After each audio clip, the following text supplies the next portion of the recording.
No, que estamos hablando de que era un sinvergüenza y que Jesús me quería, daba la cara por mí. Entonces, claro, cambió totalmente todo. Y en la esperanza y en la súplica, Él actúa, se tira del cielo, baja por cada uno de nosotros.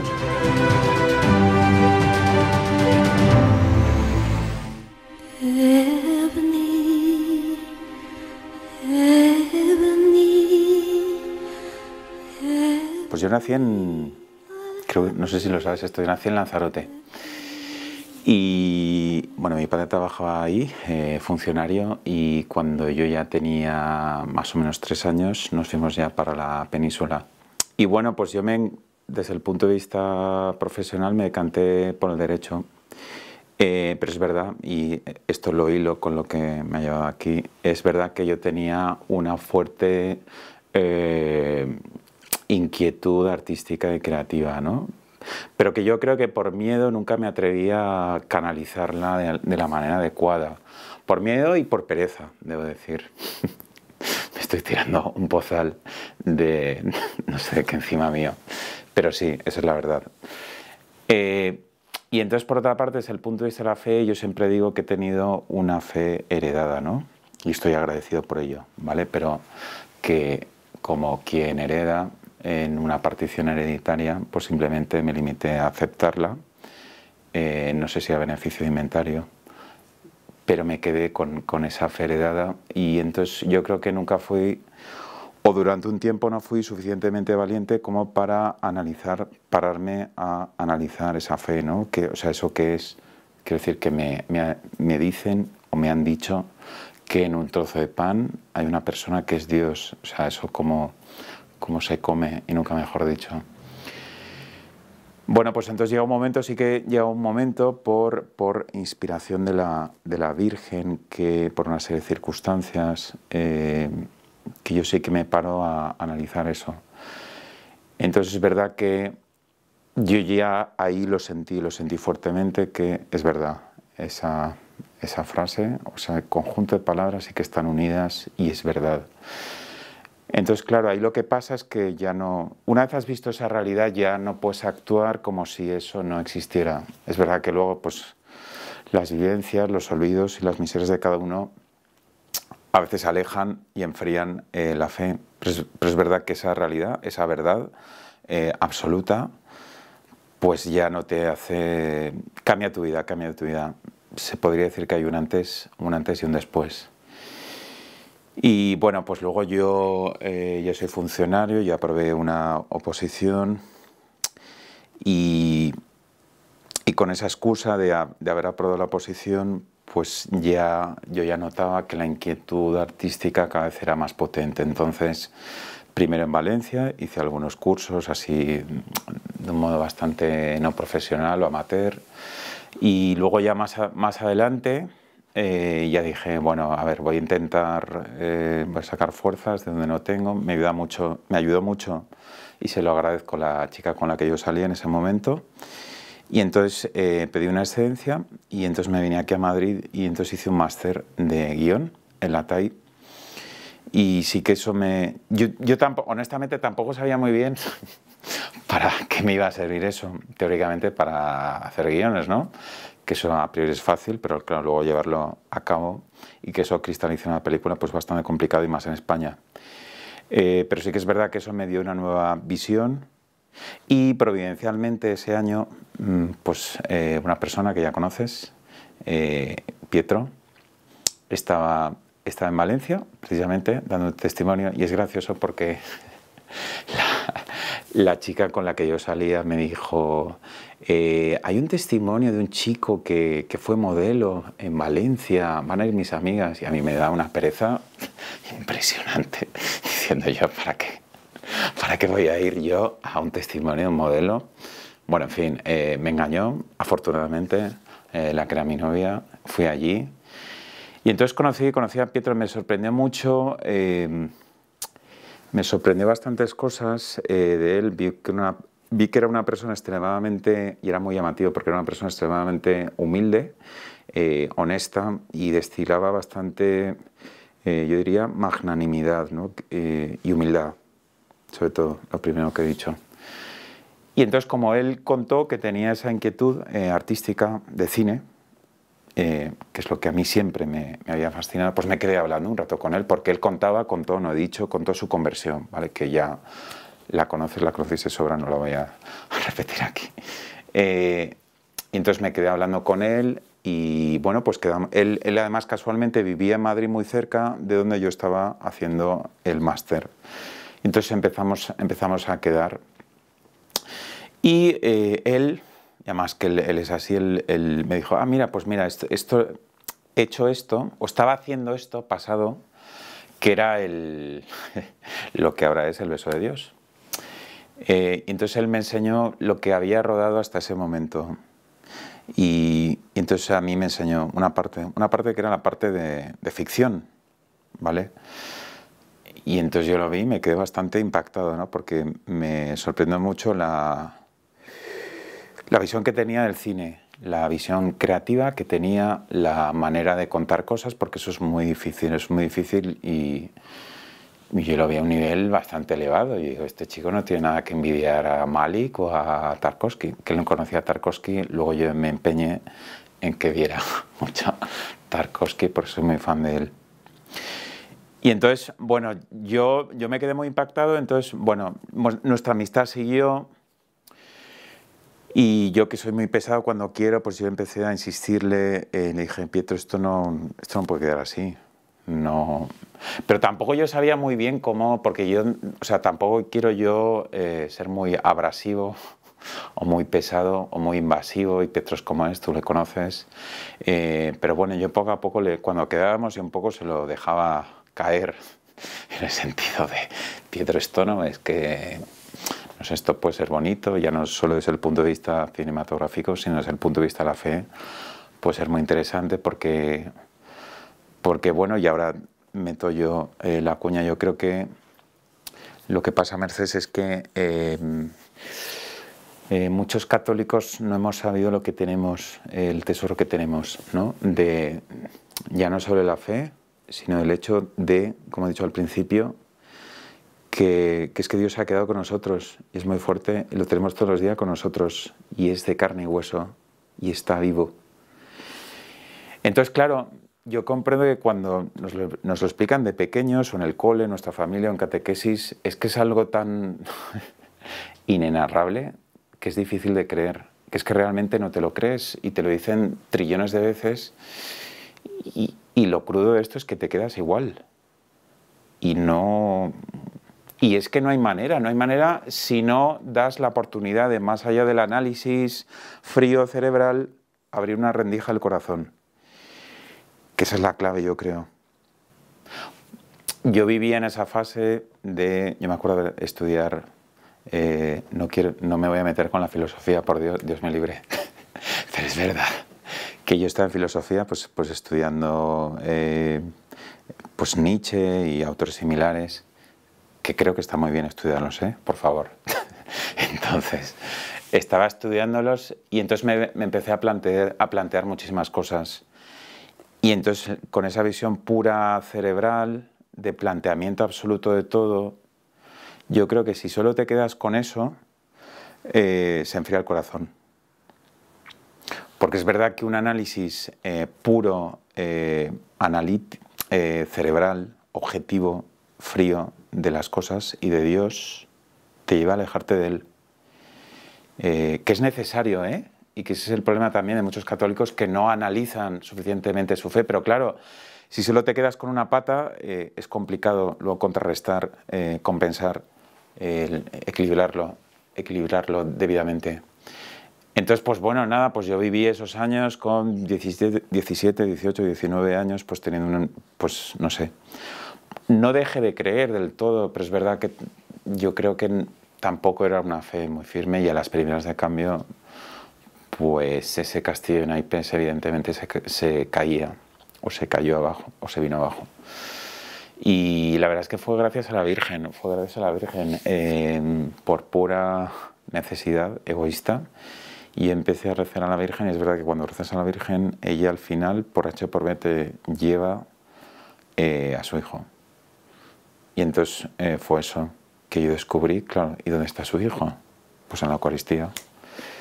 Y es que fue básicamente ese el proceso, sí. Es verdad que la Virgen yo creo que es esa realidad que también te viene. Y entonces es una realidad muy oculta, muy escondida. Y entonces su papel de madre en mi vida yo creo que ha sido muy importante. Entonces el jueves, no sé si puede contar que estabas tú en la presentación, igual luego hablaremos, no demos muchos detalles. Me decía la gente que estaba muy tranquilo y yo les decía, y yo luego lo pensaba y decía, sí, es que ella está ahora muy cerca después de este largo viaje que ha sido este proyecto, entonces me siento muy protegido. Entonces, ¿cómo lo descubrí? Pues es que no lo sé, porque realmente vivo como que siempre ha estado muy cerca y siempre ha sido una madre. Entonces es una grandísima suerte y la verdad es que solo me da pena por la gente que no tiene o no sabe, más que no la tiene, porque es mentira, porque todo el mundo la tiene, que no sabe que la tienen. Sí. Mira, una cosa muy interesante, Mercedes, yo siempre utilizo la parábola del hijo pródigo, ¿no? Porque siempre me he visto muy reflejada en ella. Entonces es evidente que yo siempre he tenido esa necesidad de trascender, ¿no? Porque siempre he creído que hay algo más allá de estas cuatro paredes y de este mundo. Y yo creo que él siempre me he reflejado con el hijo menor de la parábola del hijo pródigo, que por así decirlo hace su vida, va a su rollo, sigue su camino y con el tiempo, claro, lo triste que a lo mejor le pasa a mucha gente es que no se da cuenta, se queda en la primera fase, ¿no? de la parábola del hijo pródigo, el que está por ahí, dice que revolcándose por el fango y comiendo de lo que comían los cerdos, etc. Entonces se quedan ahí. Entonces no se dan cuenta, no tienen esa suerte, porque yo creo que es suerte también, de levantar la mirada y ver que el Padre está día y noche esperándome. Entonces yo he tenido la gran suerte de que muy pocas veces me he quedado revolcado. O sea, lo he hecho muchas veces, pero la mayor parte de las veces que he estado ahí en el fango me he dado cuenta que estaba él ahí mirándome a lontananza y esperándome, no como un administrador, en fin, que vela por las cuentas de su heredad y de sus hijos, sino que le está esperando y que cuando llegue ahí, que sabe que cuando llegue ahí va a hacer la matanza de su animal más preciado y que va a hacer un banquete. Entonces sí, siempre he tenido esa necesidad y siempre lo he visto con esa doble vertiente de sentir la fe y pensar la fe, que yo creo que es muy importante, esas dos cosas. Pietro y yo hemos vivido todo esto como un viaje en un barco. La particularidad de este barco es que sabíamos quién era el capitán, nosotros éramos los marineros. Es una metáfora un poco cutre, pero yo no he encontrado una mejor. Entonces la particularidad de este viaje y este barco es que siempre había como una neblina, unos 5 metros delante del barco, y no sabíamos literalmente dónde nos llevaba por la falta de medios de todo tipo, materiales y humanos, y porque era un proyecto de una envergadura brutal, y sobre todo también porque, claro, lo malo de esto, Mercedes, es que en el día a día de este proyecto es como o sea, se te pone un espejo y te ves a ti mismo en todo tu esplendor, o en tu máximo esplendor, no solo el positivo, sino el negativo. Entonces ves toda tu pequeñez, todas tus miserias día tras día. Entonces, claro, eso es una realidad muy difícil de digerir. Y ahí la verdad es que no te queda más remedio que decir, bueno, pues soy así, Dios sabrá por qué ha querido que me embarque con Él en este proyecto que, vamos, si la gente supiera cómo soy yo en realidad, que, vamos, saldría corriendo. Pero es verdad que al final lo bonito de esto es que el Señor sabe cómo somos. Entonces al final creo que la mejor manera de afrontarlo es no molestar mucho, o sea, no quejarte mucho, aceptar que eres así, que soy así, que Él ya sabe cómo eres, y trabajar y poco más.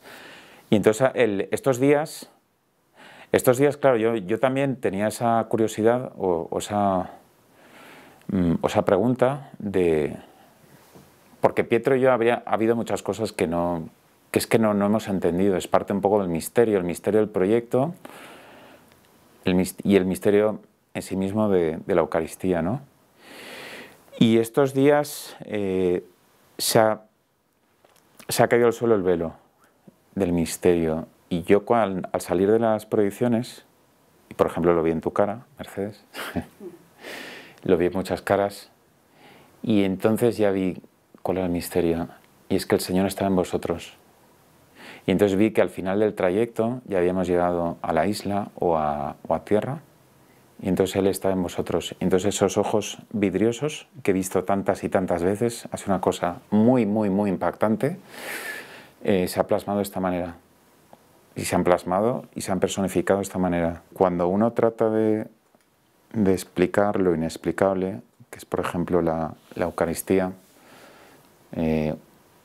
porque es que claro, uno se pregunta a priori, ¿cómo puedo explicar que en un trozo de pan hay una persona que es Dios? Esto podemos hablar aquí varias horas. Digo, es muy difícil explicar. Bueno, segunda posibilidad. Bueno, pues debería explicarlo con mi vida. Intentaré dar ejemplo con mi vida. Entonces uno se da cuenta que no es una persona ejemplar. Entonces dices, pues tampoco. Entonces, ¿cómo lo hacemos esto? Y dices, ya lo sé, haciendo cine. Porque el cine tiene esa cosa mágica que intenta, o se acerca mucho a explicar lo inexplicable. Entonces es verdad que yo, como cuando era niño, iba al cine y veía películas de aventuras o de ciencia ficción o de todo tipo de género, me da cuenta que el cine se acercaba mucho a explicar cosas mágicas, cosas que no tienen sentido o cosas inexplicables. Y entonces es verdad que la fe en lo trascendente es como acercarse a lo infinito, un poco, porque el arte en el fondo es eso. Y entonces el cine, y esto lo decía mucho Tarkovsky, a mí me encanta, el cine está muy inexplorado, tiene un trasfondo que está muy poco explorado y tiene muchas posibilidades. Y entonces yo creo que eso se acerca mucho a Dios, o intenta acercarse mucho a Dios. A ver, es verdad que por todo esto que te he contado, es verdad que si yo me encuentro con una persona como Pietro y Pietro se encuentra conmigo y parece que los dos hacemos cosas que crean ojos vidriosos, parece que eso es una forma interesante de evangelizar, acercar a las personas a Dios. Sin duda yo creo que ahí hay mucho campo por trabajar y por labrar, como dice el Evangelio.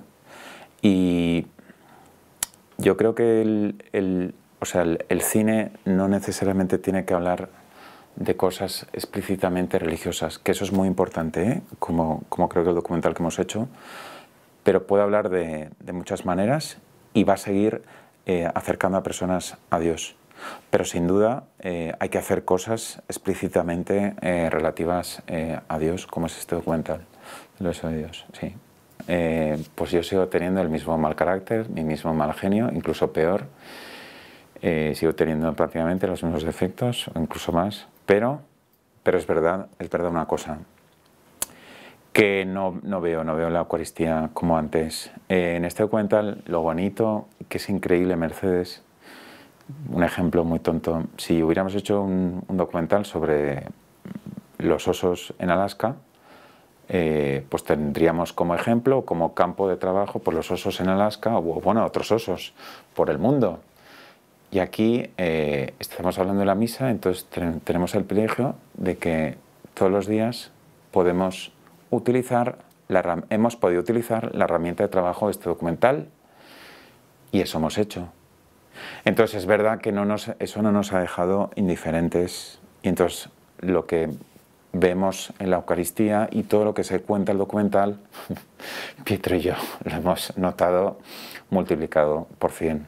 Sí, sin duda. Entonces, la necesidad de ese alimento de la Eucaristía lo tenemos, o me has preguntado a mí, yo lo he tenido y lo tengo muy, muy presente, pues ahora vengo hace un rato de la Eucaristía. Sí.